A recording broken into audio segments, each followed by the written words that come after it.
don't get a chance to listen to it live, you won't be able to catch it on LinkedIn, but I am doing my own audio recording and I will post this later. So, hey, Jagan, thanks so much for joining. Thanks everybody for joining. My name is Vonda Page. I am the Radical Results Mentor, and this is Level Up to Legend. Level Up to Legend is a weekly LinkedIn audio live show that I decided to start to really, number one, let's test out this audio platform on LinkedIn, right? And see how people are able to engage with it and respond to it. But secondly, and more importantly, is I think at this moment in time, we have got to level up. We have got to up level our leadership skills.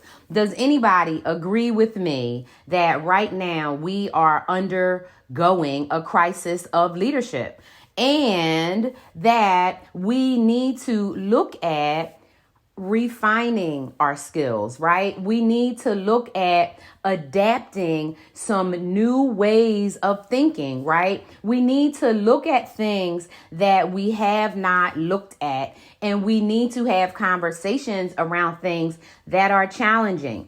We also need to be able to unlearn things that we have learned, right, that are harmful to ourselves and to other people. So I started off with that song, and I hope you got a chance to hear it. It's called It's Okay to Be Black, and it's by an artist named Jack, J-A-C Ross.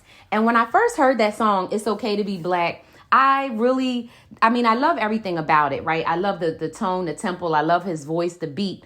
But one of the things that I have experienced as a Black woman, for those of you meeting me for the first time, I'm 53 years old and I grew up in Philadelphia.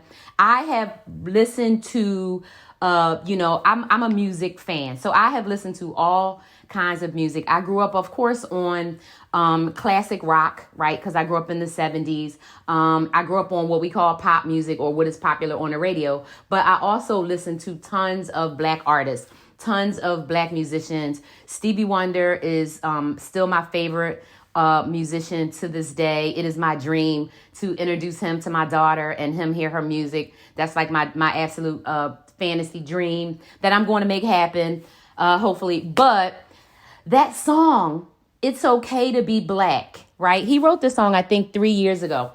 And thinking about the fact that Black people in our world, we have to tell people that we are human beings, and we have to tell ourselves that it is okay to be human beings and that it is okay to be Black, even though we understand, right, that the world treats us like it's not okay to be Black. And so when I think about leveling up, and I think about refining our skills, and when I think about taking this current moment, regardless of what things you as an individual person are focused on or think is important, we have got to up level our skills, because things are happening all around us at all points in time that we cannot control.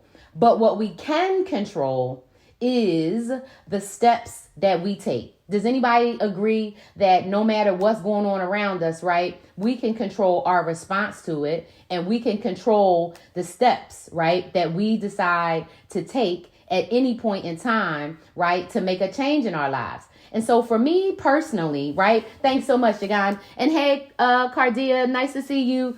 Hope I'm pronouncing your name right. It is hard to see these little circles, and I wear trifocals. But right, when you think about how we have to adapt, right, ourselves to the changing times, it is difficult. And I am not going to in any way try to make it seem like it is not difficult, right, when it comes to adapting to change. But what we can do, right, is learn how to adapt ourselves and how to respond. So to give you a little bit of background, like about how I come to this whole conversation and you know where I'm coming from.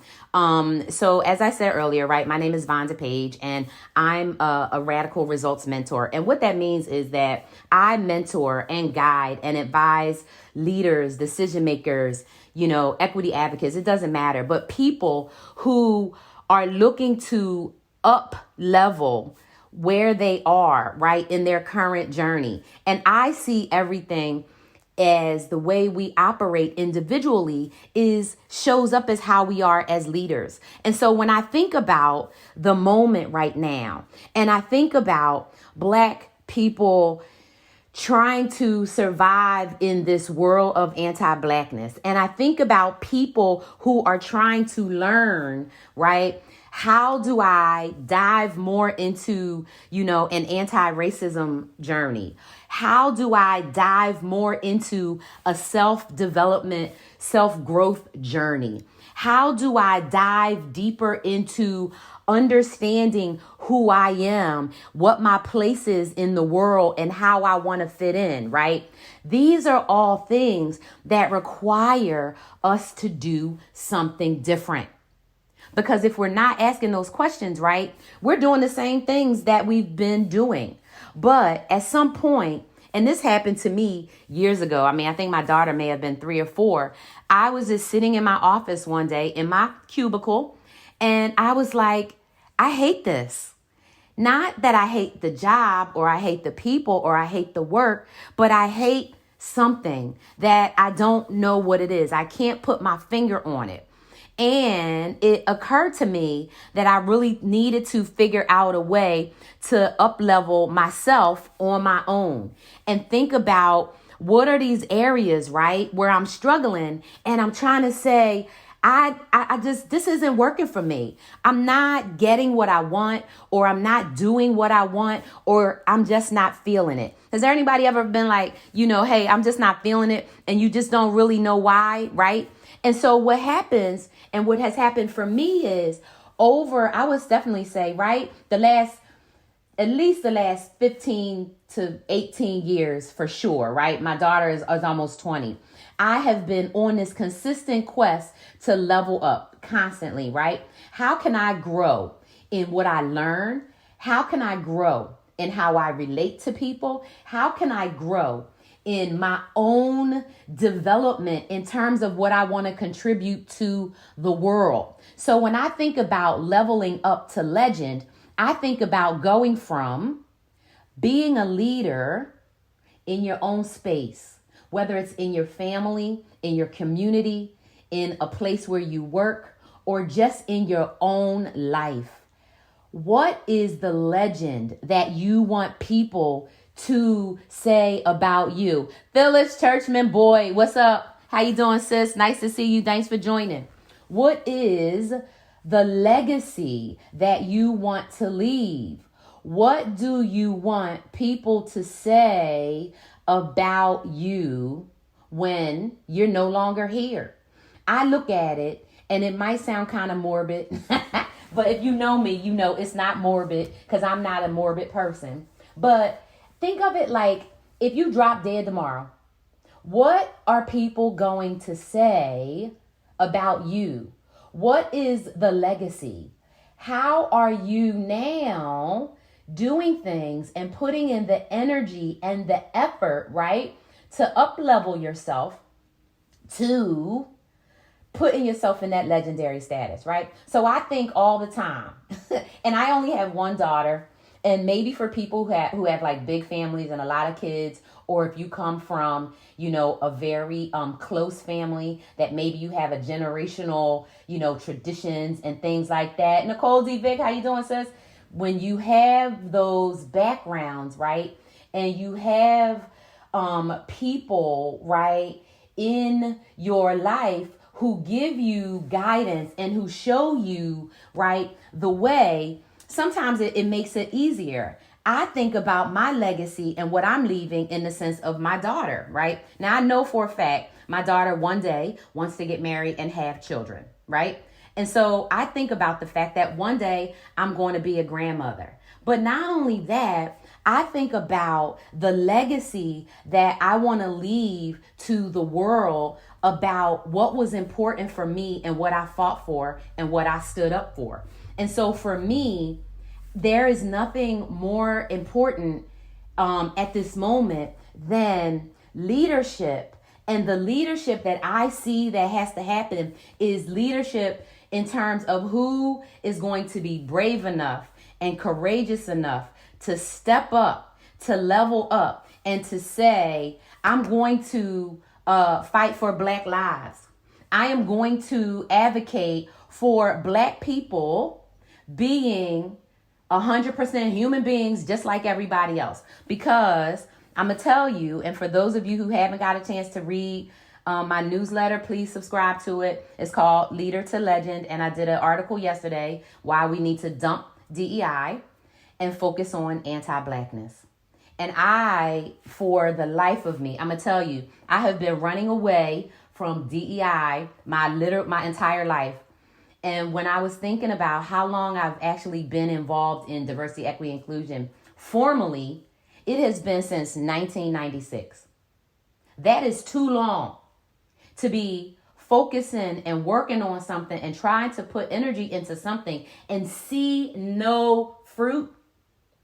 Then I see all of these amazing educators, all these phenomenal people. And if y'all think LinkedIn has some great educators and anti-racist advocates, you get on TikTok, please. Nicole knows, you get on TikTok. Are the educators on TikTok or what? Are the advocates on TikTok or what? Are these human beings who are super, super brilliant and able to tell you in 1, 2, and 3 minute bites all the information you need to know? And I feel like the information is out there. The data is out there.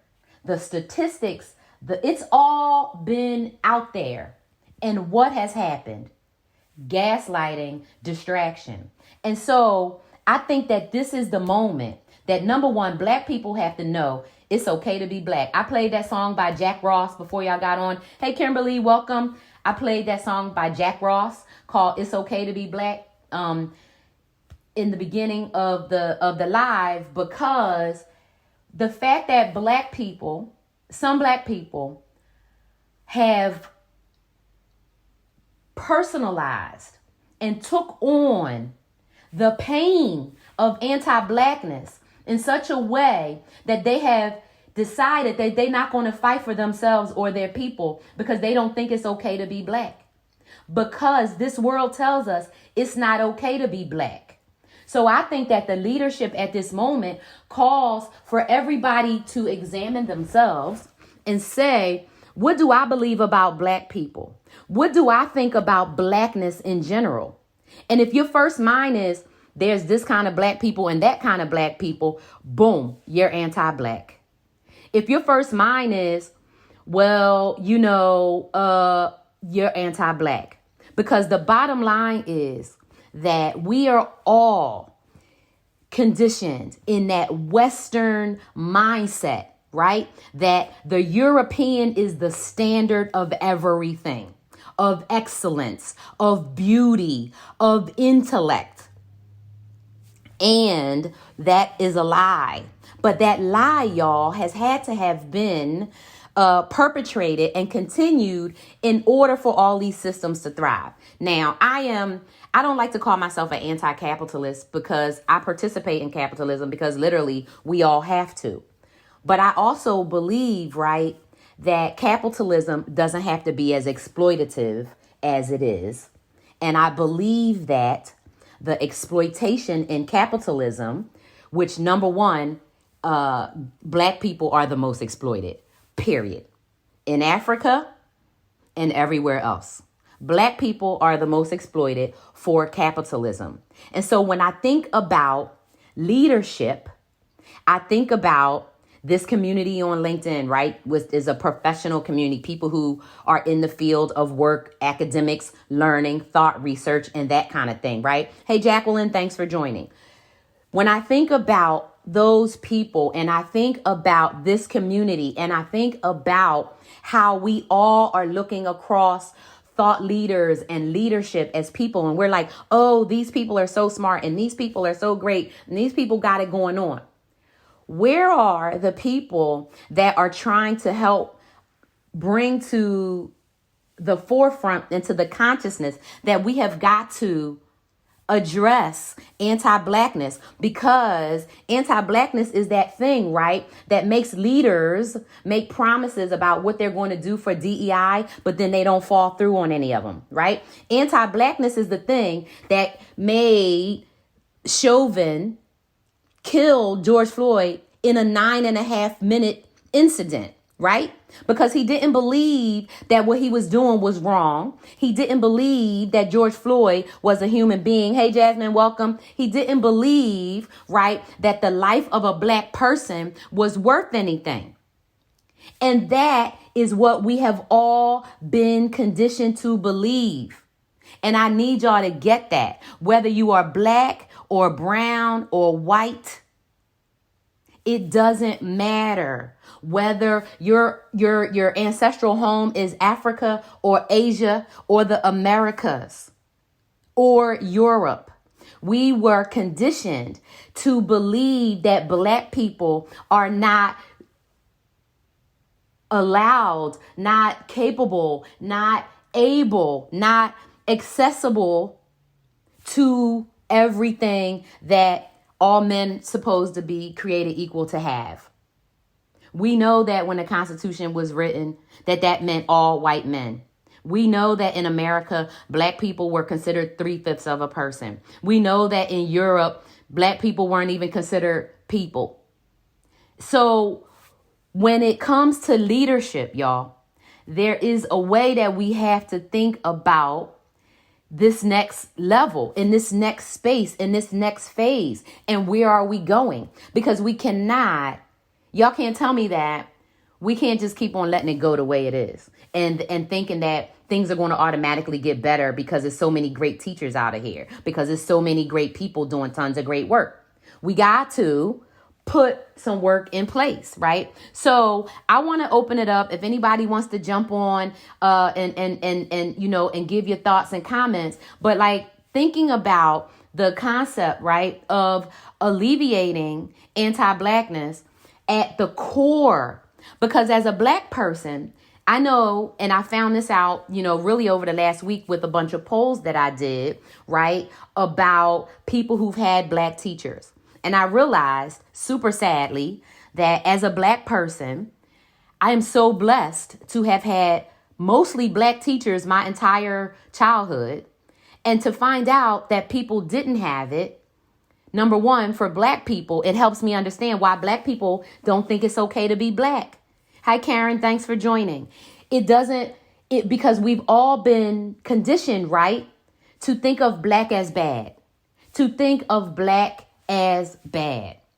Can anybody give me a reaction in the chat, like a thumbs up, if you can recall in school or even at work, having heard or even said yourself something that that when you think about it is anti-Black? So I'll give an example, and I've used this example a couple times. I got in an argument with a really good friend of mine, thanks, Jagan, who was saying that Black people in this neighborhood should clean up their neighborhood. And I was like, well, first of all, this isn't, this part where you're talking about wasn't their neighborhood. But secondly, nothing that has happened to Black people is the fault of Black people. Enslavement and the transatlantic slave trade is not the fault of Black people, right? The British colonization of everywhere is not the fault of Black people. But what is the fault of all of us is when we don't level up and call out anti-Blackness. So I got in an argument with my friend who I love dearly. We've been friends since we were like 7 years old. Literally, we curse at each other. We, kind of hit each other. Like I love him. He's my brother. But I called him out. And so one thing that I want to talk about today, right, is how do you do that? That leveling up is about getting over that hump of fear that you might have.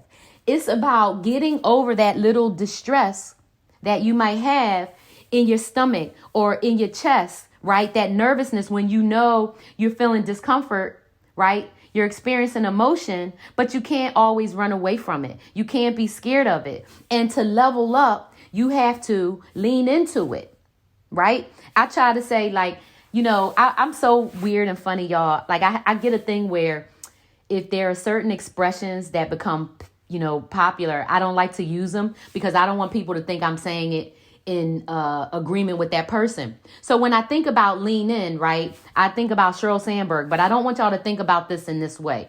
Don't think about Sheryl Sandberg because I don't like her at all. And so I'm not using it this way. But when I'm saying lean in, I'm more saying it like lean in, right? Like WAP, okay? When you lean in, like get into it, right? You may feel a little uncomfortable because you're learning. You are putting yourself in a position, right, to take on new information.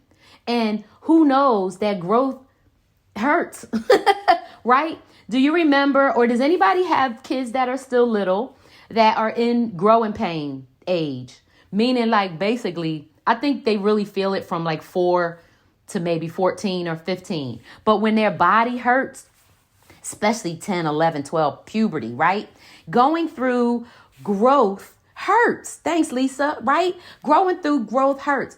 I think about now, I just started working out again after almost 2 years, right, from COVID. Can I tell you, my glutes are so sore, y'all. Like, I am sore. The growth, right, of doing something new, of retraining my body again to be able to lift weights, to be able to hold a plank, to be able to do stuff, it is going to take some discomfort. And so when I think about leveling up, right, when I think about diving in and I think about leaning in so that if I happen to drop dead tomorrow, right, people will say, well, damn, that damn Vonda with her big mouth was out here standing up for what she believed in, right? My daughter will definitely say, well, I know what my mom was doing and what she was about. And she'll share that legend, right, with her kids and her grandkids. And so I want us to think about, as individual people, right, when we think about the learning, right, when we think about, what we're doing and where we're trying to go and what's the legacy we want to leave, what does it look like? And I want us to maybe just start by saying, you know what? I grew. I leveled up through growth. And the growth is around being uncomfortable. So, for example, I'm going to give a quick example and then I'm going to drop. I am getting ready for a masterclass at 12 p.m. Pacific time. So you're invited to that. It's totally free. But when I think, right, about this moment, and I think about being able, right, to do something different and to lean into the discomfort, I think about the article that I posted and I said, dump DEI. I know hundreds of people in the DEI space, and it was scary to type that, to do that article, right? Because I didn't want anybody to think that I'm saying what your work is not valuable or you're not valuable, because that's not it at all. And I wrote that article like 4 months ago. I have been scared, right, to send it out. I've been scared to hit send because I was worried, right, about how people are going to react to it. But I said, you know what? I'm going to do it. I leveled up. And I did that thanks to, encouragement from my mentor. And she doesn't even know she encouraged me. She knows now. But, and so it was uncomfortable. It was scary. But guess what? I didn't die. And it was all right. Oh, okay. Somebody has to speak. Lisa, I got you. I'm clicking it now. I think it takes like a good 15, 20 seconds. Sometimes it'll come on faster. And then I think you might have to hit an unmute for yourself. But you're on. There you go. Okay. Thank you, Ms. Vonda. I appreciate you giving me a minute. I just wanted to share a story I thought might be inspiring. When I first moved to my new neighborhood about a year ago, it is mixed race but very class divided. So most of the homeowners are white and a lot of the renters are black. Mm-hmm. And there's some Cubans and, but mostly It's in the South here in Nashville, so it's mostly just black and white. Got it. Yeah, okay. So I got here, and my white neighbors, particularly the ones across the street, were warning me about all the trouble that might come to me from my black neighbors who spend a lot of time walking back and forth to the store, which I like to do as well. I prefer not to drive when I don't have to. Anyway, my discomfort was in standing up to this woman who was like, be sure and keep your gate locked and don't encourage them. I've noticed you waving and stuff. Don't talk to them. So I said, look, I want to make friends with everybody here, and that's how I'm going to do it. And because there's been trouble in the past, I'm not willing to assume that I'm going to have trouble to this one other white woman. And when other black folks would walk by, she would kind of step back and turn her shoulder away. Mm-hmm. And so I would step forward and turn my shoulder toward them and greet them. And a year later, I also put a Black Lives Matter in my yard and faced it across the street to my white neighbor. Wow. It caused a lot of tension for a while between us. But I just kept saying, look, one thing is the benefit of the doubt. The second thing is we've been taught to fear black people. And if we do that, we're going to cause more tension and ratchet it up. We've got to assume that everyone here, there's not much history of crime in the neighborhood. There's some domestic violence where there is everywhere. But really, we can't assume anything about our neighbors other than that they're not as well off as you are, Amanda. You work at the circuit court. You're doing all right. Right. You know. So I just wanted to share that by confronting her, it was really awful because I was afraid I was going to have a bad neighbor relationship. But she did start coming around, and she invited me to some of the police, meetings where you talk to the policeman of your beat. Yeah. And only white people were there. So I had a lot of opportunity to keep stepping up and keep saying it, and was able to change the conversation, y'all. And yes. Now I am benefiting by having all these people who love me come up and say thank you, come up and want to know me. I share some vegetables. I mean, I'm having a much richer life. That's the thing that racism has deprived me of. It's the ability to make friends with amazing, awesome people that you would never get the chance to meet if you stayed in the white racism bubble. You would never have that opportunity. If my comfort zone of not confronting it, I'm not comfortable with it ever, but to be uncomfortable enough to say, hey, this isn't where I'm at, or I'm not available for that. If I hear a really racist comment, I'll just say, I'm not available for that. It usually stops people in their tracks. Wait a minute. I love that. I am not available for that. Uh-huh. I am not available for that. Hello? Yep. Yeah. I can stop any kind of predatory behavior really often. Now, I'm not saying that you should count on it, but I am not available for that. I'm going, you quoted, we quoting Lisa Abel. I am not available for that. We stop it in the tracks. That has been plastered in my brain. When I take my next flight in 2 weeks and somebody sits next to me and says some bullshit, I am not available for that. I am not available for that. Thank you so much, Lisa, for sharing that. I really appreciate it.